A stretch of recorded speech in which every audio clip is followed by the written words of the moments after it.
What's up, you guys? Welcome to Boss Level 8, where we make fun of movie critics, and we watch the movie Happy Death Day to You, and instead of doing what other reviewers do, we're gonna review the critic that we have chosen. So we're gonna read this person's review on the movie, and just generally make fun of them and pick apart every stupid little thing they say. That's just kinda how we do things here.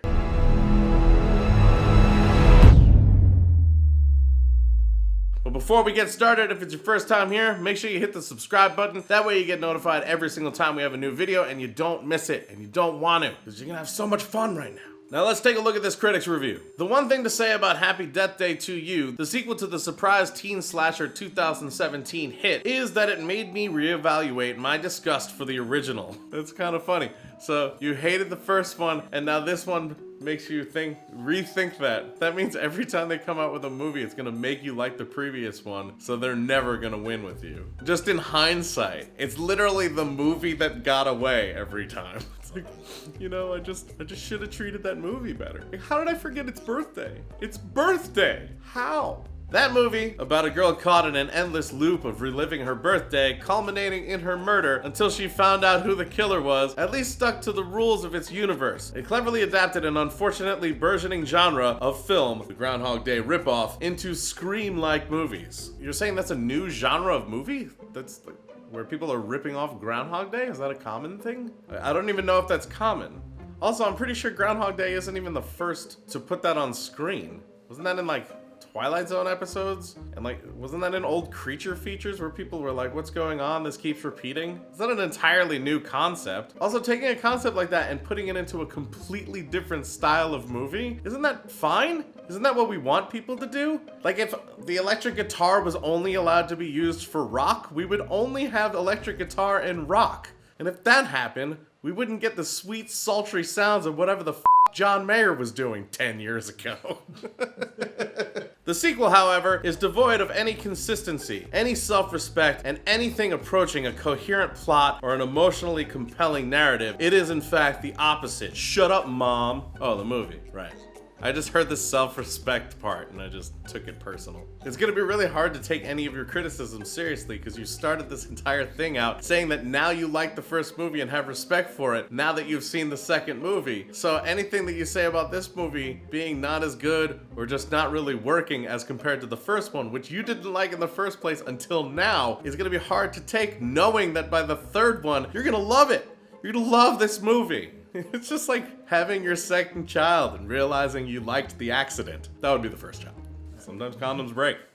And sometimes they break while you're all hopped up on gin. Despite my distaste for this film and for what the style is doing to the modern horror slasher, far be it from me to prevent others' enjoyment of it. What is it doing to the modern horror slasher? I haven't really watched any horror slashers that are like this. It's doing it to this movie and this franchise, but I feel like the other horror slashers that have come around the same time are not like this. I think that you're treating this and Groundhog Day as being way more influential than they actually were. Much of my complaints have to do with how outlandish, needlessly convoluted, and internally illogical, inconsistent, and thoughtless the machinations needed to get the sequel going are. Man, this movie just had nothing going for it. Much like the first one, which I love now. It actually seems funny to me, because in order for something to be outlandish, it can't be thoughtless. It's hard to be accidentally outlandish without thinking. It's actually difficult. I feel like really the only way to do that is to have mental problems that need to be worked on because you don't know what your brain is doing and it's just kind of working on autopilot, which is actually thoughtless. You have to admire the beauty of the screenwriting laziness that this genre permits, nay, rewards. Write one scene and then just repeat it once again and once more, and then you have a movie. That's the idea of the movie, and you were just praising Groundhog Day, which did the same thing, which apparently sparked an entire genre of movies where things repeat, which I still don't understand,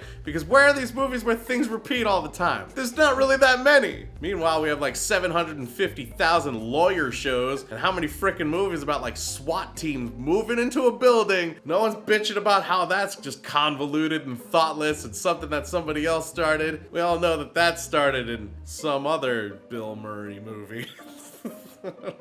It all started with Stripes starring Bill Murray when they had to infiltrate it's the second half of Stripes. It started the entire genre of infiltrating anything. You could throw in pointless jokes about accidentally saying Professor Boner when you meant Bonner or something like that. Yeah, you can. In fact, it's kind of funny because people do that in real life. Sure, it's a thing. In fact, it's actually funny because the character who said boner thought he was pronouncing it correctly. He wasn't even making a joke. The other guy corrected him. He thought he was right. That's even funnier. Also, you did say it was like a teen slasher movie. So they do have a target demographic who are gonna think the word boner's funny. And you know what? Some of us haven't grown up quite as much as you, and we still think boner's funny. So let us have it. Well, happy death day to you. One's up all of that. It is no longer enough to play one scene on an endless loop and adorn it with the faint ghostly outlines of a thinly conceived plot and charge $15 for admission. Now we can play the same movie on a loop and do it. It is actually, and I do not mean this with any sarcasm at all, ingenious. What will they think of next? You can't make this movie with this plot without replaying the same scene over and over again. You can't do it. How many times did Bill Murray say Ned Ryerson? And how many times did Ned Ryerson say Ned Ryerson in Groundhog Day? I don't know, a bajillion? Which I don't say with any sarcasm. Bajillion's actually the number. Fast forward some of the most obscenely torturous and drawn out plot twists ever, and we are right back where we started.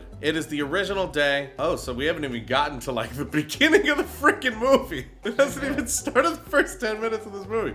Okay. It is the original day, which Tree had just escaped in the first movie, and she has to do it all over again. It is not only that it is lazy screenwriter, so many typos. It is not only that it is lazy screenwriter, though the script by Christopher Landon, who also directs. Man, these typos are killing me, man. Don't you have an editor or anything? Is this off a blog? What is going on? Grammarly is free. Yeah, seriously.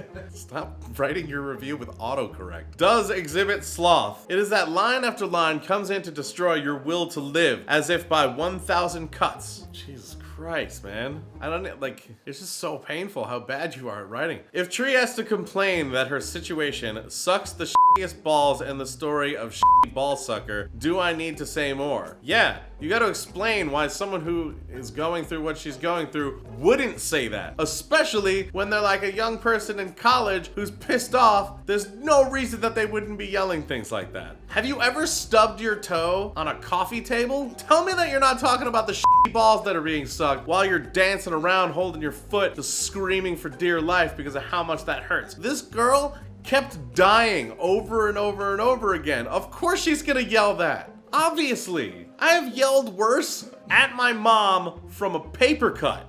She didn't even do it. The paper did. She cut me with a knife. It's like the lamest game of Clue. And the library with paper. And whatever latitude one is willing to give the already teetering film, admittedly very little, is completely blown away when it likens itself to the sequel to an all-time classic, Back to the Future 2. Yeah, because, you know, the typical kind of sciencey, nerdy kids in college would never reference Back to the Future 2. It's perfectly within their characters to do that. That would make so much sense, especially because I don't know, directly above his bed in the movie was a Back to the Future poster. The bed that she keeps waking up in. Right in the room. Why on earth would they not reference it? It makes so much sense. In fact, it would be weirder if they didn't. One of the new characters, the dean of the school, Bronson Steve Zissis is gonna be hard to say, that's why they named him that, Jesus, is the sort of hapless, flabby, middle-aged man that has foiled many a teen, from Ferris to Molly. But he would have done better to let sleeping dogs lie, so many typos, then try to compare the infinite loop scenario this franchise is exploiting to the alternative reality of Zemeckis' 1989 classic, using words such as quantum cyclic dimension and theorizing about the multiverse does not make it so. I'm a little confused because you brought up the dean and then you said that he should have let sleeping dogs lie and shouldn't have brought up the Back to the Future stuff and quantum cyclic dimension and multiverses, and the dean never even said any of that. So I don't know if you're saying if you just talked about the dean for a second and then went back to the Future 2 thing, but we're also talking about the writer and that he should have stopped. So far there's so many typos and so many things that are hard to understand in this review that you're writing writing, and yet most of it is insulting other people's writing, and I don't really understand how that works. You don't get to have really poor writing and then insult other people's writing in that poorly written thing. It just doesn't work. To finish off, oh thank God, Happy Death Day to You sets up Tree to make an unnecessarily Sisyphean, unnecessary choice between family and the man of her dreams. Never mind that the shaky plot itself forgets that there are supposed to be disconnected realities. Only Tree remembers, after all, that she is reliving the same day, and treats each character as if linearly advancing. Doesn't forget that at all. That's completely and utterly addressed in the thing. It's even addressed when she says goodbye to people. Kind of blatantly. It's almost like a wink to the camera when it happens. How did you miss that? Never mind that the obvious solution to Tree's problem and the way to have them both is right there before her. A point, I may add, Back to the Future cleverly noticed and exploited rather than ignored. Yeah, screw you, Happy Death Day to You.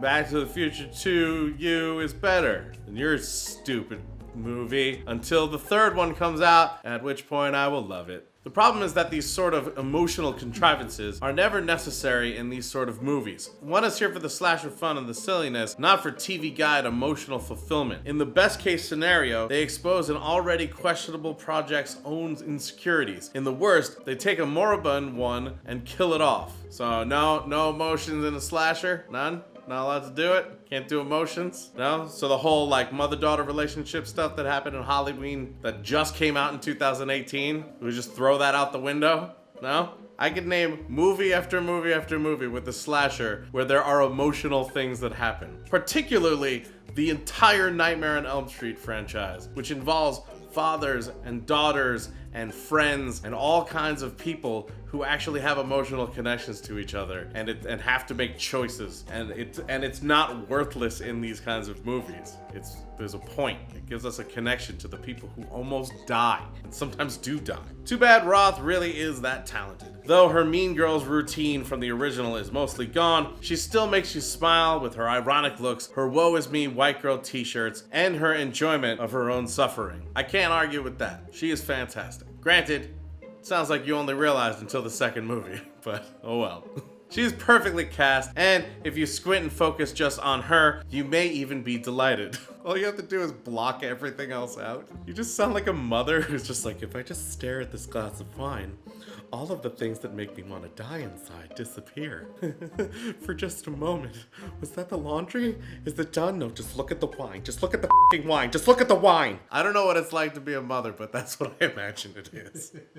But if you open your eyes, you may end up wondering, is very, very bad English again. Thank you. These are usually quicker, but I have to reread everything you write because of how poorly you write. You almost write as badly as the people who wrote Happy Death Day to You, according to you. But if you open your eyes, you may end up wondering, there's two ways to make this into a sentence, all right.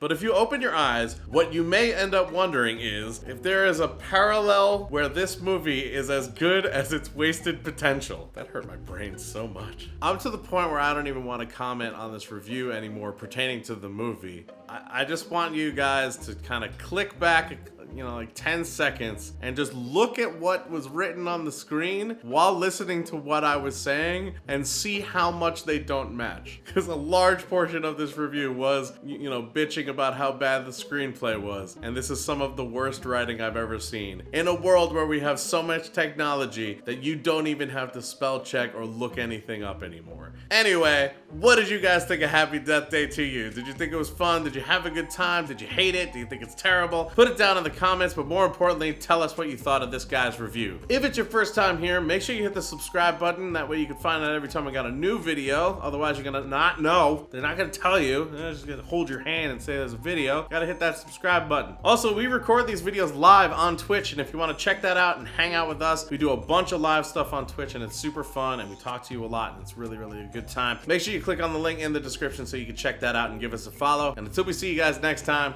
geek out and game on.